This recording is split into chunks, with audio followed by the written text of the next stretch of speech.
Assalamualaikum warahmatullahi wabarakatuh. Perkenalkan, nama saya Nur Alfiansa, mahasiswa Fakultas Perikanan dan Ilmu Kelautan Universitas Borneo Tarakan. Video ini membahas topik siklus hara dan aliran energi di ekosistem laut.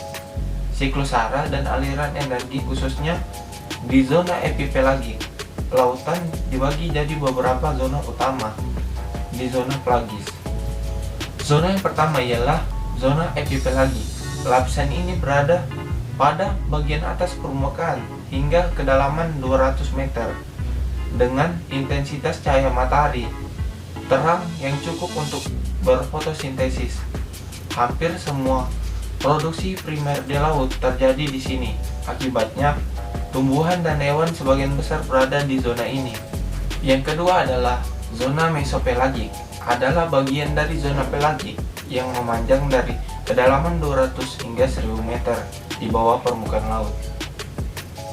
Zona mesopelagik terletak di antara epipelagik fotik di bagian atas dan batipelagik afotik di bawahnya, di mana tidak ada cahaya sama sekali di sana. Zona yang ketiga ialah zona batial pelagik. Adalah bagian dari laut yang terbuka, memanjang dari kedalaman 1000 meter sampai 4000 meter di bawah permukaan laut. Zona yang keempat ialah zona abisal. Adalah suatu zona di dasar laut yang amat sangat dalam, yang dimulai dari kedalaman 1000 meter sampai 6000 meter. Zona ini termasuk di dalam lubuk laut dan palung laut. Di setiap zona memiliki karakteristik yang berbeda, khususnya cahaya, oksigen, suhu, dan nutrisi yang cenderung di dalamnya. Jumlah dari masing-masing variabel di zona tersebut akan menentukan jenis hewan yang dapat hidup masing-masing di lingkungan tersebut. Oksigen paling banyak terdapat di zona epipelagik. Organisme yang hidup di zona ini seperti fitoplankton, ada banyak nutrisi di zona epipelagik.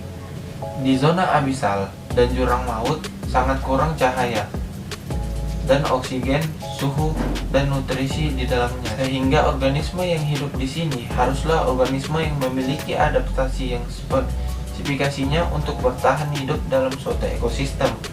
Siklus nutrisi laut dan energi. Lingkungan cenderung mempengaruhi organisme dan begitupun sebaliknya, melalui dua cara, yaitu aliran energi dan siklus hara. Interaksi ini mencakup faktor hidup dan non-hidup. Misalnya, hutan rumput laut yang menjadi rumah dari berbagai spesies yang hidup di dalamnya. Ikan juga memakan rumput laut. Selain untuk makanan, juga dapat untuk tempat berlindung. Namun, ikan juga bisa memberikan nutrisi kepada hutan rumput laut dengan cara menguraikan makanannya. Ikan juga cenderung dapat membantu menjaga hutan rumput laut agar tetap terkendali dengan memakan daun rusak.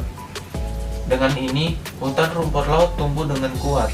Hutan rumput laut juga berfotosintesis dan menghasilkan oksigen yang dibutuhkan ikan untuk bernapas.